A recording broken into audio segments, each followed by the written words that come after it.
신명기 19장 도피 성읍.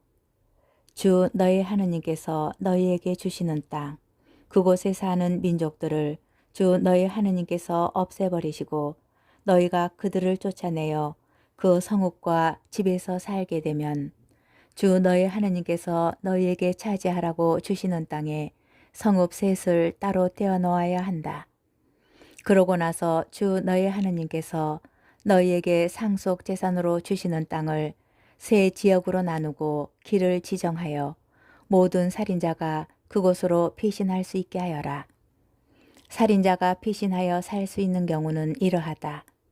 전에 미워한 일이 없는 이웃을 실수로 죽인 자나 자기 이웃과 함께 나무를 베러 숲으로 가서 나무를 찍으려고 손에 도끼를 잡고 휘두르다가 도끼날이 자루에서 빠져나가 이웃을 치는 바람에 그 이웃을 죽게 한 자는 그 성읍들 가운데 한 곳으로 피신하면 살 수 있다.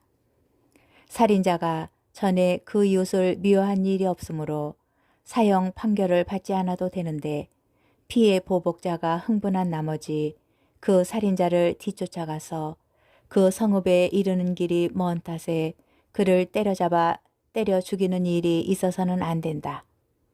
그래서 내가 너희에게 성읍 셋을 따로 떼어 놓아야 한다 하고 명령한 것이다. 주 너희 하나님께서 너희 조상들에게 맹세하신 대로 너희 영토를 넓혀주시고 너희 조상들에게 주시겠다고 이르신 모든 땅을 너희에게 주시면 곧 내가 오늘 너희에게 명령하는 모든 계명을 명심하여 실천하고 주 너희 하나님을 사랑하며 언제나 그분의 길을 따를 경우에 그렇게 해주시면 그때에는 이 성읍 셋에 또 다른 성읍 셋을 보태야 한다. 그리하여 주 너희 하나님께서 너희에게 상속 재산으로 주시는 너희 땅에서 무죄한 이의 피가 흐르는 일이 없게 해야 한다. 그렇지 않으면 그 피에 대한 책임이 너희에게 있다. 그러나 어떤 사람이 이웃을 미워하여 숨어서 기다리다가 그를 덮쳐 때려 죽게 한 다음 그 성읍들 가운데 한 곳으로 피신할 경우에는 그가 살던 성읍의 원로들이 사람을 보내어 그곳에서 그를 잡아다가 피해 보복자의 손에 넘겨 죽게 해야 한다. 너희는 그를 동정해서는 안 된다. 이렇게 이스라엘에서 무죄한 피를 흘리는 일을 없애버려야 너희가 잘 될 것이다. 이웃의 경계를 존중해야 한다. 너희는 주 너희 하나님께서 너희에게 차지하라고 주시는 땅에서 너희가 물려받을 너희 상속지에 선조들이 정해놓은 이웃의 경계를 밀어내서는 안 된다. 증인에 대한 규정. 어떤 사람이 저지르는 모든 잘못과 관련하여 그의 어떤 죄나 잘못이든지 증인 한 사람만으로는 그 증언이 성립되지 못하고 증인 둘이나 셋의 증언이 있어야 유죄가 성립된다. 악의가 있는 증인이 나서서 어떤 사람이 잘못하였다고 증언하면 그 사건의 두 당사자는 주님 앞에 사지들과 그때의 직무를 맡은 판관들 앞에 서야 한다. 판관들이 잘 신문한 결과 그 증인이 거짓 증인이고 자기 동족에 대하여 거짓으로 증언한 것이 드러나면 너희는 그가 자기 동족에게 하려고 작정하였던 것과 똑같이 그에게 해야 한다. 그래서 너희는 너희 가운데에서 악을 치워버려야 한다. 그러면 남은 사람들이 그것을 듣고 두려워하여 너희 가운데에서 다시는 그런 악한 짓을 하지 않을 것이다. 너희는 그를 동정해서는 안 된다. 목숨은 목숨으로, 눈은 눈으로, 이는 이로, 손은 손으로, 발은 발로 갚아야 한다. 신명기 20장 전쟁에 관한 법. 너희가 적과 싸우러 나가서 기마와 병거와 너희보다 수가 더 많은 군대를 보더라도 그들을 두려워해서는 안 된다. 너희를 이집트 땅에서 데리고 올라오신 주 너희 하나님께서 너희와 함께 계시다. 싸울 때가 다가오면 사제가 앞에 나서서 백성에게 말해야 한다. 그는 백성에게 이렇게 말해야 한다. 이스라엘아 들어라. 너희가 오늘 적과 싸울 때가 다가왔다. 너희 마음을 약하게 가지지 말고 두려워하지 마라. 당황하지도 말고 그들 앞에서 떨지도 마라. 주 너희 하느님은 너희를 위하여 적들과 싸우시러 너희와 함께 나아가셔서 너희를 구원해 주시는 분이시다. 그 다음에 군관들이 백성에게 이렇게 말해야 한다. 새 집을 짓고서 아직 봉헌하지 못한 사람이 있느냐? 그런 사람은 집으로 돌아가라. 그가 싸우다 죽어서 다른 사람이 그 집을 봉헌하는 일이 있어서는 안 된다. 또 포도밭을 가꾸어 놓고서 아직 그 열매를 맛보지 못한 사람이 있느냐? 그런 사람은 집으로 돌아가라. 그가 싸우다 죽어서 다른 사람이 그 열매를 맛보는 일이 있어서는 안 된다. 또 여자와 약혼 나가서 아직 그 여자를 맞아들이지 못한 사람이 있느냐? 그런 사람은 집으로 돌아가라. 그가 싸우다 죽어서 다른 사람이 그 여자를 맞아들이는 일이 있어서는 안 된다. 군관들은 백성에게 다시 이렇게 말해야 한다. 겁이 많고 마음이 약한 사람이 있느냐? 그런 사람은 집으로 돌아가라. 그런 자가 형제들의 마음을 제 마음처럼 녹아내리게 하는 일이 있어서는 안 된다. 군관들이 백성에게 할 말을 마치면 백성을 지휘할 장수들을 임명해야 한다. 너희가 어떤 성읍을 지려고 그곳에 다가가면 먼저 그 성읍의 화친을 제안해야 한다.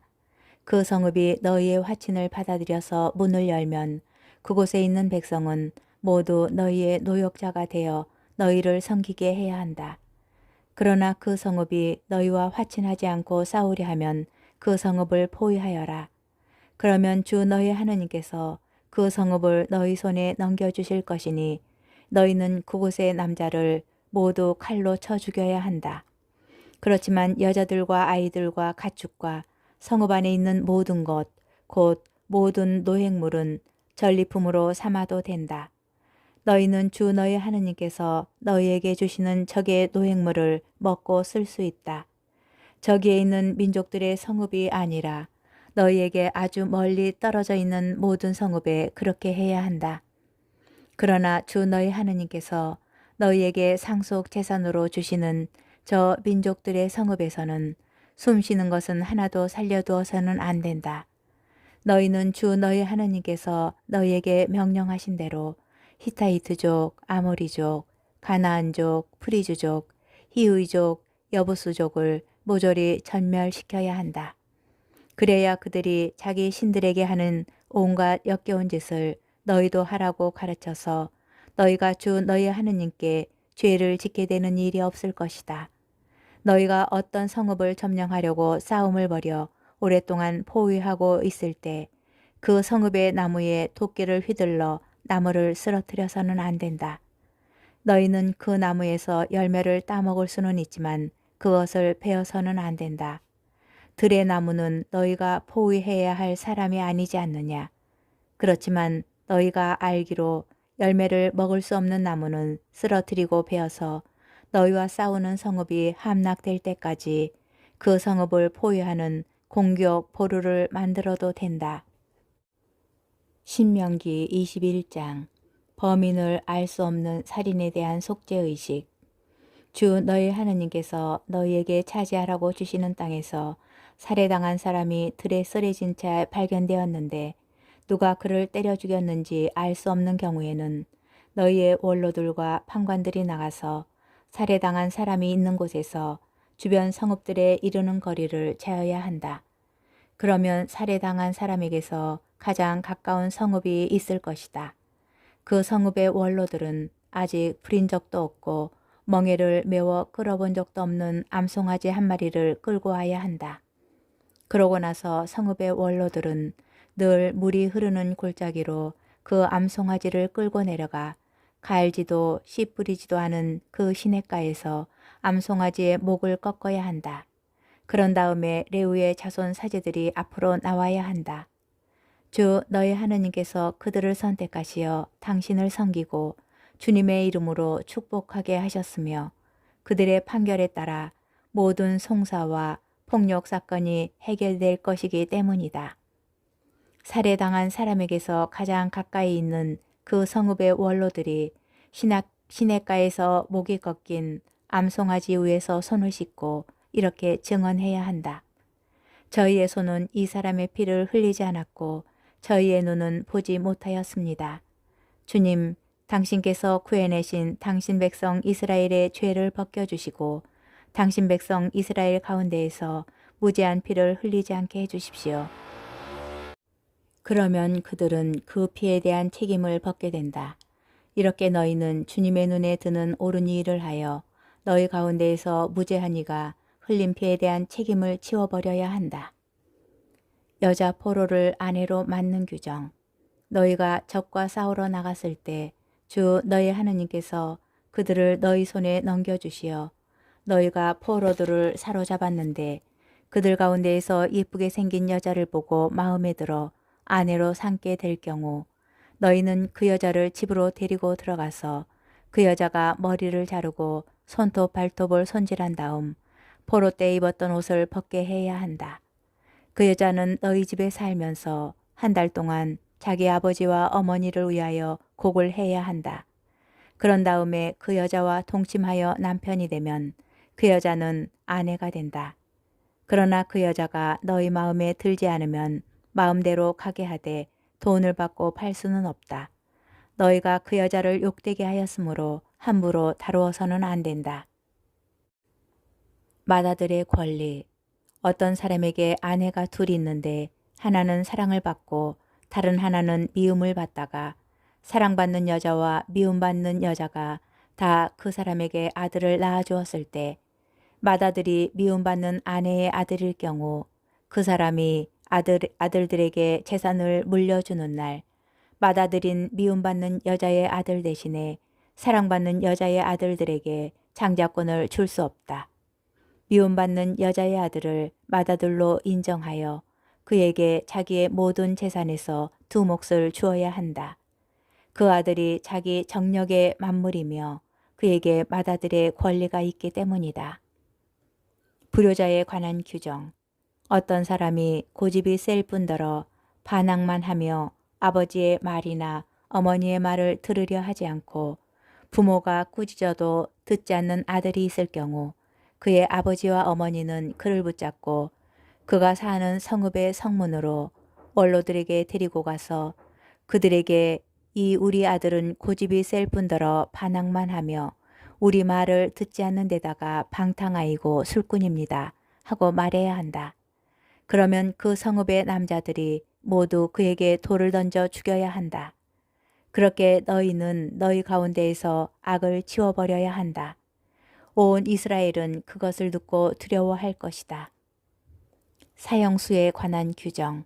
죽을 죄를 지어서 처형된 사람을 나무에 매달 경우 그 죽음을 밤새도록 나무에 매달아 두어서는 안 된다. 반드시 그날로 묻어야 한다. 나무에 매달린 사람은 하느님의 저주를 받은 자이기 때문이다. 너희는 주 너희 하느님께서 너희에게 상속 재산으로 주시는 땅을 부정하게 만들어서는 안 된다.